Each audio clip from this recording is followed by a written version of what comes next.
நம்ம இன்னைக்கு அரிசி வச்சு அப்பளம் எப்படி செய்யறதுன்னு பார்க்க போறோம். இது நல்ல மொறுமொறுவா ரொம்பவே டேஸ்டியா இருக்கும். ஒரு டைம் செஞ்சு வச்சிட்டீங்கன்னா வருஷ கணக்கா கெடாம இருக்கும். இது செய்யறதும் ரொம்ப ஈஸி. நான் 2 மெத்தட்ல செஞ்சு காமிச்சிருக்கேன். உங்களுக்கு எந்த மெத்தட் கன்வீனியன்ட்டா இருக்கோ நீங்க அதுபடி செஞ்சுக்கலாம். ஹாய் ஃப்ரெண்ட்ஸ், என் பேர் Abhi. Welcome to Indian recipes Tamil. வீடியோக்குள்ள போகிறதுக்கு முன்னாடி நம்ம சேனல் இந்தியன் ரெசிபீஸ் தமிழை சப்ஸ்கிரைப் பண்ணிக்கோங்க.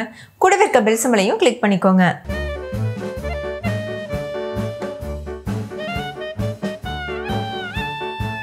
ஃபர்ஸ்ட் இந்த ரெசிபி பண்ணுறதுக்கு 1 கப் அளவுக்கு பச்சரிசி எடுத்து தண்ணியில் 2-3 டைம் நல்லா வாஷ் பண்ணிவிட்டு இந்த மாதிரி ஊற வச்சுக்கோங்க. ஒரு நைட் ஃபுல்லாக நல்லா ஊறட்டும். நான் இந்த மெஷரிங் கப்பில் தான் மெஷர் பண்ணியிருக்கேன். 1 கப் அளவு பச்சரிசி எடுத்து ஊற வச்சுருக்கேன். நீங்கள் எந்த பச்சரிசி வேணாலும் யூஸ் பண்ணலாம். கடையில் வாங்குகிற பச்சரிசி, அப்படி இல்லைன்னா ரேஷன் பச்சரிசி, எது வேணால் யூஸ் பண்ணலாம். ஓவர் நைட் இந்த மாதிரி ஊறினதுக்கப்புறமா தண்ணியை வடிச்சிட்டு ஒரு மிக்ஸி ஜாருக்கு மாற்றிக்கோங்க. மாற்றிட்டு இது கூடவே 1 கப் அளவுக்கு தண்ணி சேர்த்துக்கோங்க. எந்த கப்பில் அரிசி எடுத்தோமோ அதே கப்பில் 1 கப் அளவு தண்ணி சேர்த்துக்கோங்க. இது கூடவே 1 டேபிள் ஸ்பூன் அளவுக்கு கார்ன்ஃப்ளவர் மாவு சேர்த்துட்டு ஃபைன் பேஸ்ட்டாக அரைச்சி எடுத்துக்கோங்க. அரைச்சதுக்கப்புறமா இந்த மாதிரி வடிகட்டிடுங்க. கொஞ்சம் கூட கப்பி இருக்கக்கூடாது, அதுக்காக தான் நம்ம வடிகட்டி எடுத்துக்கிறோம். இப்போ இது கூட தேவையான அளவுக்கு உப்பு சேர்த்துக்கோங்க. நான் 1 டீஸ்பூன் உப்பு சேர்த்துருக்கேன். 1 டீஸ்பூன் சீரகம் சேர்த்துக்கோங்க. 1 டீஸ்பூன் சில்லி ஃப்ளேக்ஸ் சேர்த்துக்கோங்க. கூடவே ஒரு 2 டேபிள் ஸ்பூன் அளவுக்கு பொடியாக கட் பண்ணினா கொத்தமல்லி எல்லாம் சேர்த்துக்கோங்க. சில்லி ஃப்ளேக்ஸுக்கு பதிலாக நீங்கள் பச்சை மிளகாய் இல்லைன்னா வரமிளகாய் இது 2த்துல ஏதாவது ஒன்று எடுத்து நல்லா பொடியாக கட் பண்ணிவிட்டு சேர்த்துக்கலாம். சேர்த்துட்டு நல்லா மிக்ஸ் பண்ணிடுங்க. மாவோட கன்சிஸ்டன்சி பாருங்கள், இந்த மாதிரி இருக்கணும். ரொம்ப தண்ணியாகவும் இருக்கக்கூடாது, ரொம்ப கெட்டியாகவும் இருக்கக்கூடாது. நான் 2 மெத்தடில் சொல்கிறேன்னு சொல்லியிருந்தேன்ல. ஃபஸ்ட்டு மெத்தட் இந்த மாதிரி பாத்திரத்தில் சேர்த்து பண்ணுறது. நீங்கள் இந்த மாதிரி சின்ன சின்ன பிளேட்ஸ் எடுத்து அதில் ஊற்றி வேக வச்சு காய வச்சுக்கலாம். இந்த பிளேட்டில் எண்ணெயெல்லாம் தடவணும்னு அவசியம் இல்லை. சின்ன காய் பிளேட் வச்சுருப்போம்ல, அந்த மாதிரி நீங்கள் எடுத்துக்கலாம். எடுத்துகிட்டு ஒரு சின்ன குழிக்கரண்டியில் 1 கரண்டி அளவு சேர்த்துக்கோங்க. சேர்த்துட்டு எல்லா இடத்துலையும் மாவு படுறது அளவுக்கு இந்த மாதிரி பண்ணிக்கோங்க. இதே மாதிரி மீதி இருக்க எல்லா பிளேட்லையும் ஊற்றிட்டு வச்சுக்கோங்க. அடுத்து ஒரு அகலமான பாத்திரத்தில் தண்ணி கொதிக்க வச்சுட்டு அது உள்ளே இந்த மாதிரி ரிங் போட்டுட்டு ஒரு பிளேட் வச்சுருங்க. நீங்கள் இட்லி பாத்திரத்தில் கூட வேக வச்சு எடுக்கலாம். இப்போ நம்ம செஞ்சு வச்சுருக்கிற அப்பளம் பிளேட்ஸ் இருக்குல்ல, அதை உள்ளே வச்சுருங்க. இதே மெத்தடை நீங்கள் இட்லி பாத்திரத்தில் பண்ணலாம். வச்சுட்டு மூடி போட்டு மூடிட்டு ஒரு 30 செகண்ட் மட்டும் இது வேகட்டும். இது சீக்கிரமாகவே வெந்துடும். மூடி போட்டு மூடிட்டு ஹை ஃப்ளேமில் வச்சு ஒரு 30 செகண்ட் வேக வச்சுக்கோங்க. இப்போ பாருங்கள், அந்த மாவோட கலர் நல்லா சேஞ்ச் ஆகிருக்கு. இப்போ இது நல்லா வெந்துருச்சுன்னு அர்த்தம். இப்போ ஸ்டவ்வை லோ ஃப்ளேமில் வச்சுட்டு இந்த அப்பளத்தை வெளியில் எடுத்துருங்க. வெளியில் எடுத்துட்டு ஒரு 30 செகண்ட்க்கு ஆற விட்டுட்டு அதுக்கப்புறமா நம்ம இதை வெளியில் எடுக்கலாம். ஃபஸ்ட்டு பேட்ச் வெளில எடுத்ததுக்கப்புறமா 2வது பேட்ச் அப்பள பிளேட்டை உள்ளே வச்சுருங்க. ஒவ்வொரு பேட்சாக நம்ம வேக வச்சு எடுக்கணும். இந்த மாதிரி ஒரு 30 செகண்ட் வேகிறதுனால சீக்கிரமாகவே நிறைய அப்பளங்கள் நம்ம செய்ய முடியும். இது வேகிறதுக்கும் டைம் கம்மியாக தான் எடுக்கும். அதே மாதிரி நம்ம வெளியில் எடுத்ததுக்கப்புறமா அடுத்த பேட்சை உள்ளே வைக்கலாம். இப்போ அடுத்த பேட்ச் வெந்துக்கிட்டு இருக்க சமயத்தில் இந்த பிளேட்டில் இருக்க அப்பளத்தை நம்ம வெளியில் எடுத்துடலாம்.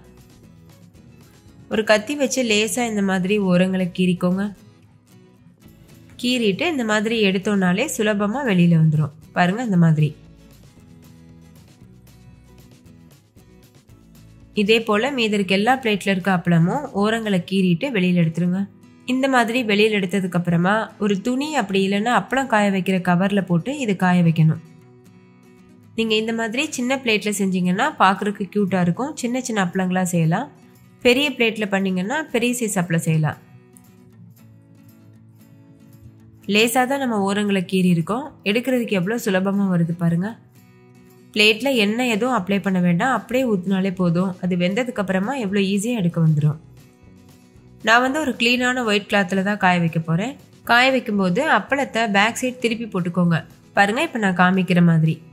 இதே போல் மீதி இருக்க எல்லா அப்பளமும் ரெடி பண்ணிவிட்டு இந்த மாதிரி வச்சுக்கோங்க. இப்போ நம்ம செகண்ட் மெத்தட் பார்க்கலாம். அதுக்கு ஒரு பானையில் இந்த மாதிரி தண்ணி எடுத்துக்கோங்க. 3/4 பானை அளவுக்கு தண்ணி இருந்தால் கரெக்டாக இருக்கும். இதுக்கு மேலே ஒரு ஒயிட் கிளாத்தை கட்டிக்கோங்க. அந்த ஒயிட் கிளாத் தண்ணியில் நனைச்சிட்டு பிழிஞ்சிட்டு அதுக்கப்புறமா யூஸ் பண்ணணும். இப்போ ஒரு கயிறு வச்சு நல்லா இந்த மாதிரி டைட்டாக கட்டிக்கோங்க. அந்த துணியே கொஞ்சம் பெருசாக இருக்குதுன்னா நீங்கள் அந்த துணியை வச்சே கட்டிக்கலாம். இப்போ ஹை ஃப்ளேமில் வச்சு தண்ணி நல்லா கொதி வர வரைக்கும் வெயிட் பண்ணுங்கள். நல்லா கொதிச்சதுக்கப்புறமா ஒரு கரண்டி அளவுக்கு மாவு எடுத்து இந்த மாதிரி ஊற்றிக்கோங்க. ஊற்றிட்டு லேசாக இந்த மாதிரி ஸ்ப்ரெட் பண்ணிக்கோங்க. நல்ல தின் லேயராக இருக்கணும். இப்போ இதை மூடி போட்டு மூடிட்டு ஒரு 30 செகண்ட் வேகட்டும். இப்போ 30 செகண்ட் ஆயிருக்கு. மூடியை ஓப்பன் பண்ணலாம். பாருங்கள், நல்லா வெந்திருக்கு. அந்த மாவோட கலர் சேஞ்ச் ஆகிருக்குல்ல. இப்போ இதை வெளியில் எடுத்துடலாம். இந்த மாதிரி ஒரு கரண்டி வச்சு லேசாக நம்பி விட்டு இந்த மாதிரி எடுக்கணும். இது போல் பண்ணும்போது சுலபமாக வெளியில் வந்துடும். வெளியில் எடுத்ததுக்கப்புறமா நம்ம ஏற்கனவே மற்ற அப்பளங்களை காய வச்சுருக்கோம்ல, அதே துணியில் இந்த அப்பளத்தையும் வச்சுருங்க. இப்போ ஹை ஃப்ளேம்லேயே இருக்கட்டும். இதை வெளியில் எடுத்ததுக்கப்புறமா மறுபடிக்கும் ஒரு கரண்டி அளவு மாவு ஊற்றிட்டு மூடி போட்டு மூடிட்டு 30 செகண்ட் வேக வச்சுக்கோங்க. இந்த ப்ராசஸ் நம்ம ரிப்பீட் பண்ணிகிட்டே இருக்கணும் மிச்சம் இருக்க எல்லா மாவுக்குமே. இந்த அப்பளத்தை நீங்கள் வெயில்லையும் காய வைக்கலாம், அப்படி இல்லைன்னா ஃபேன் காற்றுலையும் காய வைக்கலாம். வெயிலில் காய வைக்கிறதா இருந்தால் 2-3 நாளில் நல்லா காஞ்சிரும். ஃபேன் காற்றுக்கு கீழே காய வைக்கிறதா இருந்தால் ஒரு 4 நாள் கிட்ட ஆகும். முழுமையாக ட்ரை ஆகிறது வரைக்கும் காய வச்சுக்கோங்க. இப்போ அப்பளம் நல்லா காஞ்சிருச்சு. நல்ல ட்ரையாக இருக்குது பாருங்கள். இதை நம்ம இப்போ பொரித்து சாப்பிட்றதுக்கு தயாராக இருக்குது. இதை நீங்கள் ஒரு ஏர்டைட்டான கண்டெய்னரில் போட்டு ஸ்டோர் பண்ணி வச்சுட்டிங்கன்னா 1 இயர் வரைக்கும் கூட கெட்டு போகாமல் இருக்கும். பாருங்கள் எவ்வளோ டிரான்ஸ்பரண்ட்டாக இருக்குது. அப்பளம் பொரிக்கும் போது இந்த சைஸ்லேருந்து டபுளாக வரும். டேஸ்ட்டும் ரொம்பவே சூப்பராக இருக்கும். ஸோ இந்த 2 மெத்தடில் எந்த மெத்தட் உங்களுக்கு கன்வீனியண்ட்டாக இருக்கோ அதுபடி நீங்கள் ரெடி பண்ணிக்கலாம். நீங்களே பாருங்கள், பார்க்கும்போதே உங்களுக்கு தெரியும் பெர்ஃபெக்டான அப்பளம் தயார் பண்ணியிருக்கோம். இப்போ நான் இதை எண்ணெயில் பொரிக்கும் போது எப்படி வருதுன்னு காமிக்கிறேன். அதுக்கு பொரிக்கிறதுக்கு தேவையான அளவுக்கு எண்ணெயை நல்லா சூடுபடுத்திக்கோங்க. எண்ணெய் நல்லா சூடானதுக்கப்புறமா இந்த அப்பளத்தை உள்ளே சேர்த்துருங்க. சேர்த்துட்டு நல்லா பொரிஞ்சதுக்கப்புறமா வெளியில் எடுத்துருங்க. நீங்களே பாருங்கள் எவ்வளோ நல்லா பொரிஞ்சு வருது. நம்ம போட்ட சைஸை விட எந்த அளவுக்கு பெருசாக இருக்குது பாருங்கள். இது நீங்கள் சாப்பாடு கூட வச்சு சாப்பிட்லாம், ஸ்நாக்ஸாக கூட சாப்பிட்லாம். ரொம்பவே டேஸ்டியாக இருக்கும்.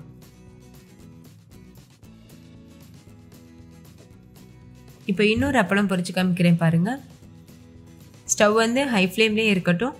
எண்ணெய் நல்லா சூடாக இருந்தால் தான் அப்பளம் போட்டதும் நல்லா பொரிஞ்சு வரும். இந்த மாதிரி லேசாக கரண்டி வச்சு அமுத்தி விட்டிங்கன்னா மடங்காமல் இருக்கும். அவ்வளோதான். இப்போ இதை எண்ணெயிலேருந்து வெளியில் எடுத்துகிட்டு சர்வ் பண்ணிடலாம்.